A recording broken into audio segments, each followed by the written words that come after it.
Firstly, this isn't a new story. We've known about this shirt for a month, if not longer. NXT released an entire new line of t-shirts the week before they were supposed to debut live on USA Network. And they're all NXT themed t-shirts. And Jordan Myles had his t-shirt released. Now, the former ACH, now Jordan Myles, went to Twitter today to say that this is unacceptable. But Marcus, I think he's riling people up on purpose. I think this is an angle. I think he pitched it to somebody, and I think they're running with it. Now, the shirt does have a very... what's what I want to say here? It has a very eerie symbolism that directly kind of feels like it's a smiling face. Now, before today's controversy, I never saw it. I thought it was just a stupid red background with white lettering. That's it. I still feel that way, and I feel like WWE felt that way. But Marcus, they're going for it, and Jordan Myles, I called him Dylan Miley, by the way, in the message I sent to you. Wrong guy. I feel like this is all a big angle to get a new persona over because, as everyone pointed out on Twitter, he hasn't been on TV since losing to Adam Cole. I think it was Adam Cole for the NXT Championship.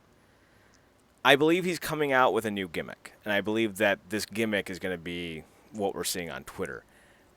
What do you feel about this? Because you are a different shade than I am, so you're going to have a different perspective, and I want to hear what your perspective is. So you see this Jordan Myles t-shirt, you're seeing him kick up a fervor on a pretty dead Sunday, especially if you're a Browns fan. So it kind of came out of nowhere, but what did you feel when you saw this story making the rounds? Well, like you, I hadn't even seen or heard anything about this until it came out today.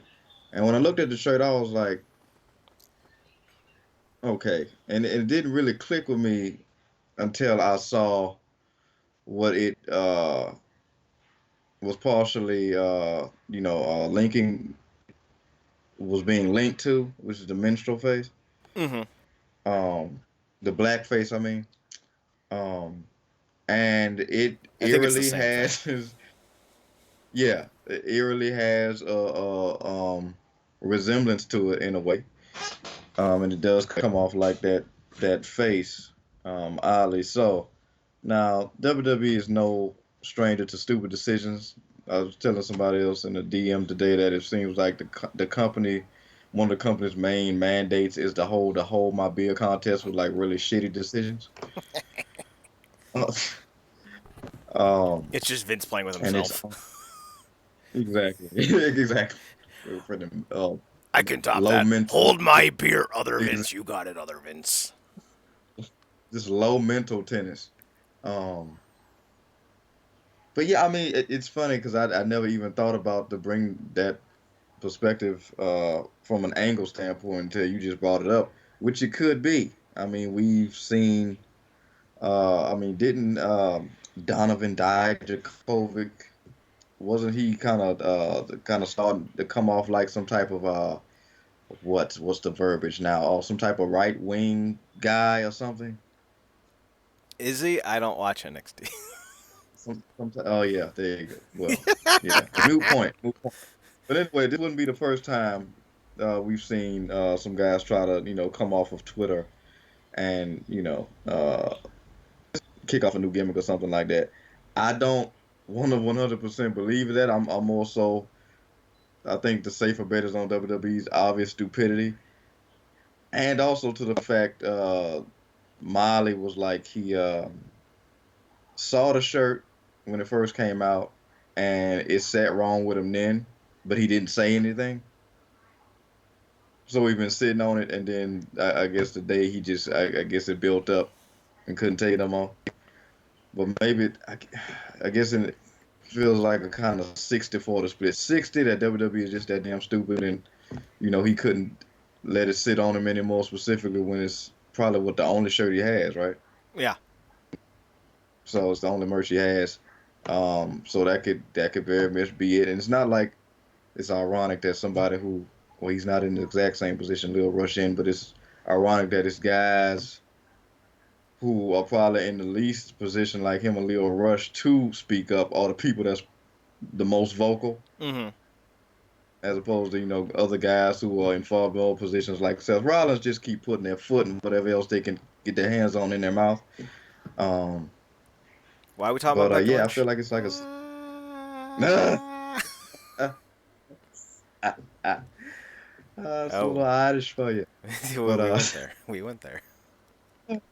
yes, we did. That's what we do here. Mm-hmm. But yeah, I feel like it's a 6-quarter split. Like I said, it's actually fun enough. I didn't take any offense to it. I just thought it was a dead ass regular shirt. And then I saw the face. I was like, huh, that's eerily similar. But going back to your first point, it's not hard to rile anybody up now. So And I think that's kind of the point. ACH for, I don't know, 10 years, never had a gimmick. His gimmick was really good athlete guy. We have so many of those. But the thing that really makes me think this is all just a giant work is when I'm offended, Marcus, how quickly does it take for me to tell you or the world I'm offended when I see something? Instantaneously? mm, I don't sit on my hands for a month. And here's kind of the big point I kind of want to hammer home. If he did sit on his hands for a month, then he's really not that offended. Why would you wait a month? Now I was playing that new 2K hotness, but now I got some free time in my hands, so now I'm gonna be outraged. Like that doesn't make sense to me. Like if it happened the day of, 100% believe this is a legitimate thing. And like you said, these don't even look like teeth. They're just words. And it looks like the Fightful logo on the background. Like, y'all stole Fightful's little red logo thing. What are you doing? I think this is a new gimmick. Because think about it, there's no news today. Like, nothing was happening today outside of watching the Browns completely get massacred again. Yeah, so glad we got Freddie Kitchens. He's such a good coach. So it was like the perfect opportunity to get some buzz. And while Vince McMahon may be perpetually stuck in 1980, you know that there's 100 people working behind the scenes talking to these talents every day. And you know someone's going, you should really take to task this shirt. It's really bad. It kind of looks like a smiling mouth. Maybe run with that. Maybe we'll give you some type of anarchist, anti-establishment, do it for the culture type of gimmick. All right, cool. And then he runs with it. Like, that's the only thing that makes sense to me because it's been so long. These shirts came out a while ago. This isn't new. And that's the thing I can't get over. Like, it's been at least a month. Because all the shirts look terrible. Yeah, those NXT shirts. It's a lot of hit or miss with those with the NXT merch. A lot of the merch on the main roster too, but specifically they kind of just keep it as pedestrian as possible with those NXT shirts a lot of times. But the Molly played devil's advocate because I think there's a lot of merit to your point, and obviously, if that is the case, we're going to find out rather quickly in the coming weeks because if he's trying to get himself as hot as that Balor angle, he's going to have to do a whole hell of a lot to get bring the noise to get himself in the last slot of the show. But could it have been that he's also one of these guys that spent his whole life dreaming of being where he's at now? And we know the eggshell mentality that goes on in all corners of that company. Now, could he have been the least bit trepidatious? Like, if I say even give the slightest bit of pushback, I might lose this dream job? I mean, absolutely. Like every option is on the table. He could be an alien trying to bring down the United States government by going through the WWE. Like every obstacle, like every argument you could come up with is still in play because we don't know. A lot of this is speculation. Yeah. I think the most logical explanation is he didn't like this shirt. Went to everyone 4 weeks ago, and said, "This shirt's terrible. Kind of looks like a black dude smiling in the 1920s. Like, why would you do that? Like, this is terrible. This is blackface, or it looks like blackface. I don't want to have a blackface shirt." And somebody went, "Wait, we're booked for the next 2 weeks, but if we sit on this idea you got here, kid, maybe we can spin this into a gimmick and an angle and a new character for you after we get some leeway. So let's sit on this. So maybe he did have a problem with it. Maybe he just went to the WWE officials and he's like, hey, Adam Pearce, hey, Lord Tensai, this shirt's trash.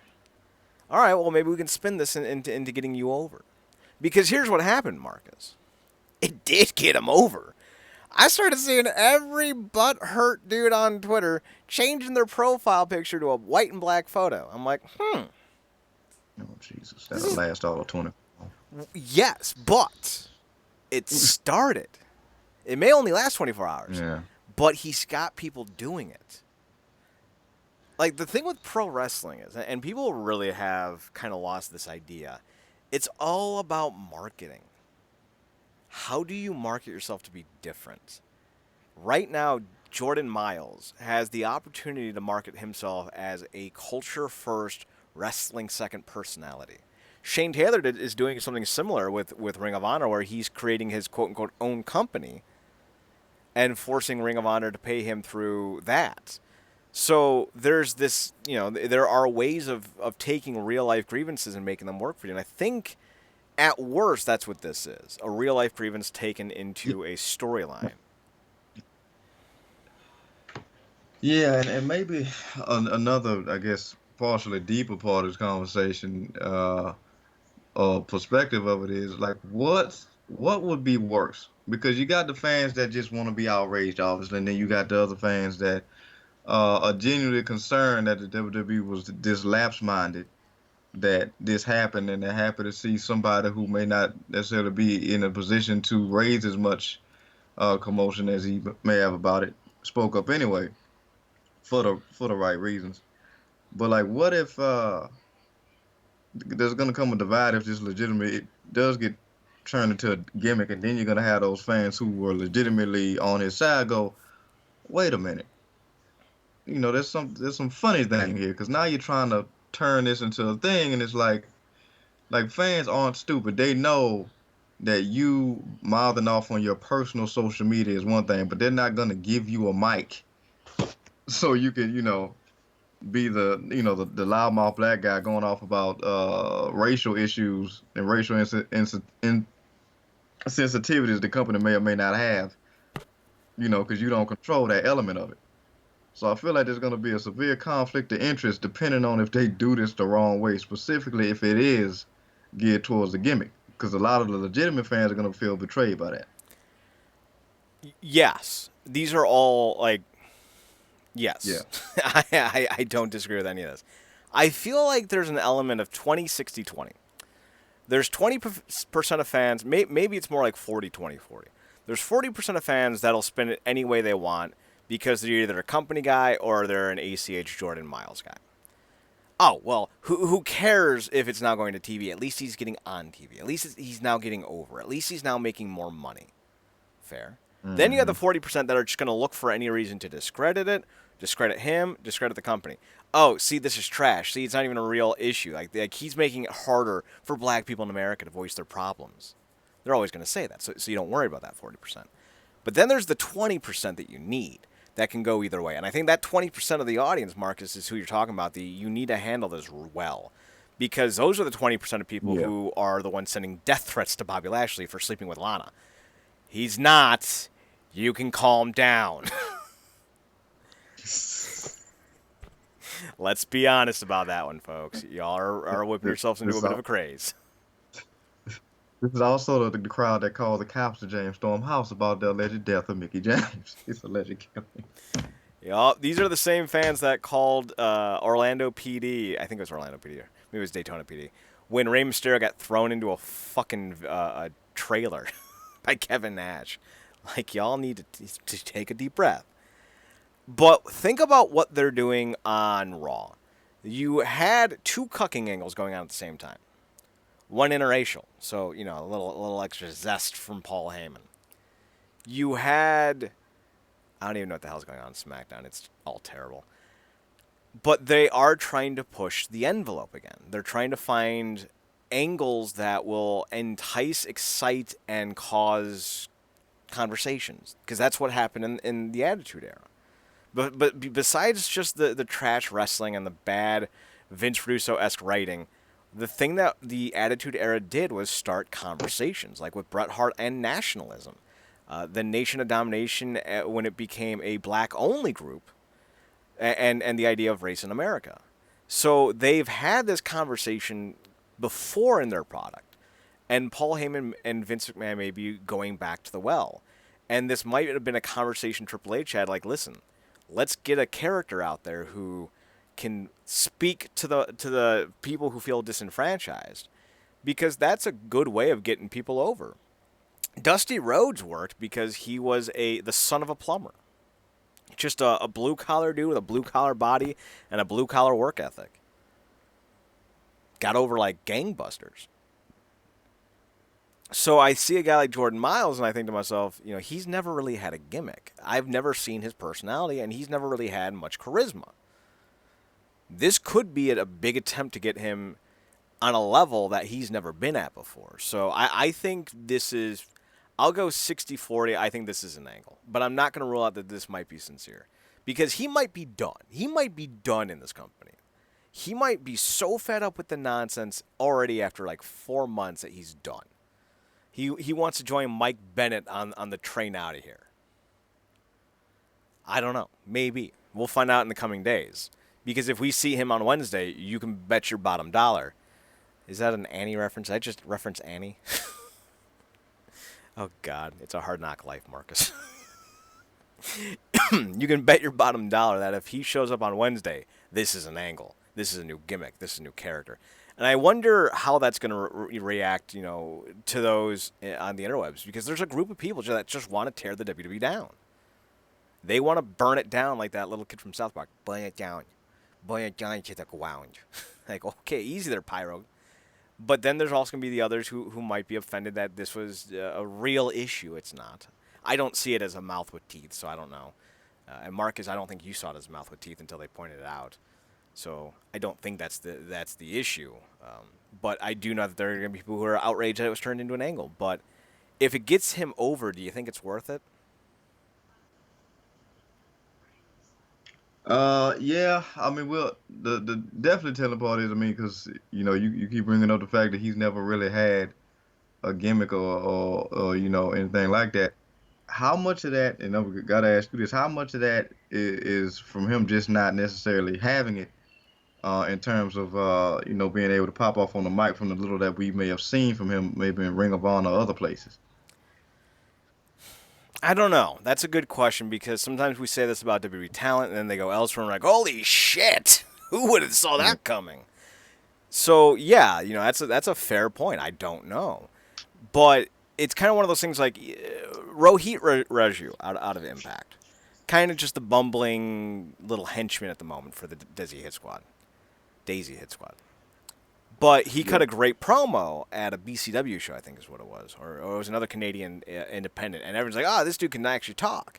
Well, we knew Rohit Raju was able to cut a decent promo. He's a very charismatic character on Impact Television, and he's able to really, correlate what he's supposed to be feeling in that moment. So we've always known he can cut a promo like that, but now we're finding out firsthand.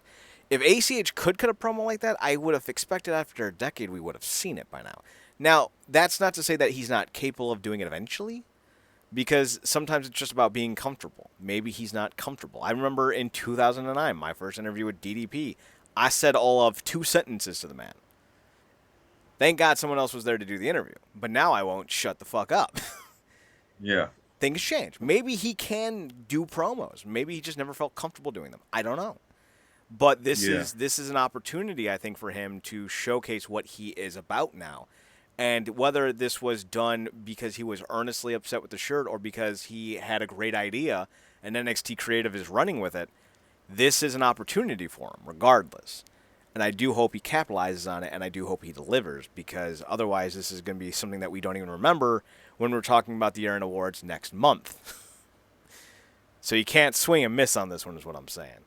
Because you don't always get to have a New Day-like resurrection, because that's kind of what the New Day was supposed to be. It was supposed to be a very similar, like-minded group of black men who were upset with the white establishment, but that didn't work.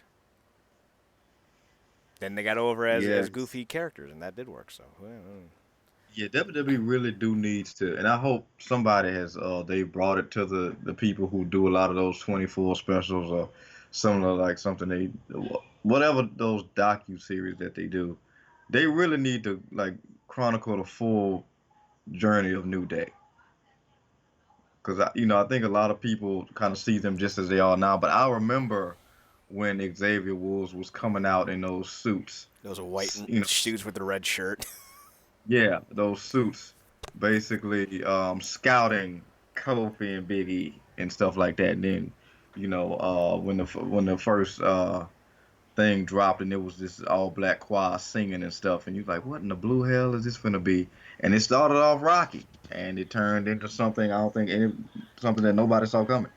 But with this, yeah, it's definitely gonna be interesting with him because if this is a thing and they give him the ball to roll with it, with NXT being primarily just the third brand now, not necessarily seen as developmental, although we know that's what it is. Mm-hmm. Um, but with it legitimately competing now on TV, in some respects, anyway, they can't really afford to have another CJ Parker scenario or a freaking Solomon Crow. Remember when we thought C.J. Parker was a waste of a talent? We were dumb. Juice Robinson's fantastic. More of him, please. And here's just the final thing I want to point out. This isn't the first time that they would do something that would make themselves look bad in a specific light. I don't know how much you remember the Muhammad Hassan character, but just about every promo he cut was him trashing the WWE and America for very valid points. Granted, he's Italian, but I don't think anyone in the world knew that. Because turns out the Mediterranean folks, we all kind of look alike. Who'd have thunk it? I'm just saying. I don't know. I say it all the time. I mean, but Hassan was like, I get persecuted for my beliefs, and this isn't right. And then he got booed. So, yeah, the idea that the WWE would allow one of their own to eat the company, so to speak, to get over, very possible and has happened quite a bit. Bret Hart, Hassan, Stone Cold, The Rock, Seth Rollins, Triple H. A lot of guys have put down the company on their way of getting over. They've stood on the shoulders of their own promotion just to get over. So, yeah, I 100% believe this could be an angle. I don't necessarily do believe it's specifically just an angle, but I do believe, I believe he could both be offended by the shirt, and I believe that he could both be doing this for an angle. And I don't have a problem with either of them. I just, personally, Marcus, I don't see the controversy of the shirt. I just see it as a really bad design. I don't see it as a racist design at all. I think people who are like, it's totally a racist design, I'm just like, totally? I don't know, man. I feel like you're going to a fucking Zumba class because you stretching. And the crazy part about it is, too, a lot of the reason why people, I guess, feel so, quick to be able to pin that to them is because of their shitty history. Well, yeah. When it comes to stuff like that. A lot of it's on them. Yes, the idea that the WWE would be this dumb to put out a shirt that could be construed as racially insensitive is 100% on brand with the product. No one's going to deny that. No one's going to sit here and go, that Vince McMahon, he's a really misunderstood guy. No one's going to say that. We are all aware. And the other thing that's on brand, even worse, is so they won't move off their shitty decisions until you hit this type of backlash. Like, it never occurs to them, like, maybe this ain't the best thing. Our research department, because I would imagine all the damn departments they got, research department came back with some startling discovery. This could very much be well perceived as a racial insensitive graphic or something like that. Or, hey, that woman we named that tournament after? Yeah, she's, she could very much well be friends with Trump. Yeah. As a, certain behaviors and whatnot. She's done her own damage. Exactly. She's all kinds of no touchy. No touchy! But here's the problem with that kind of idea with the marketing departments and whatnot. They can sit down and go, yeah, this might be racially insensitive. Well, it'll get buzz, and they'll still release it. So I'm not even kind of surprised that a shirt that would be construed as racially insensitive made it to the market, because why wouldn't it? You see it all the time.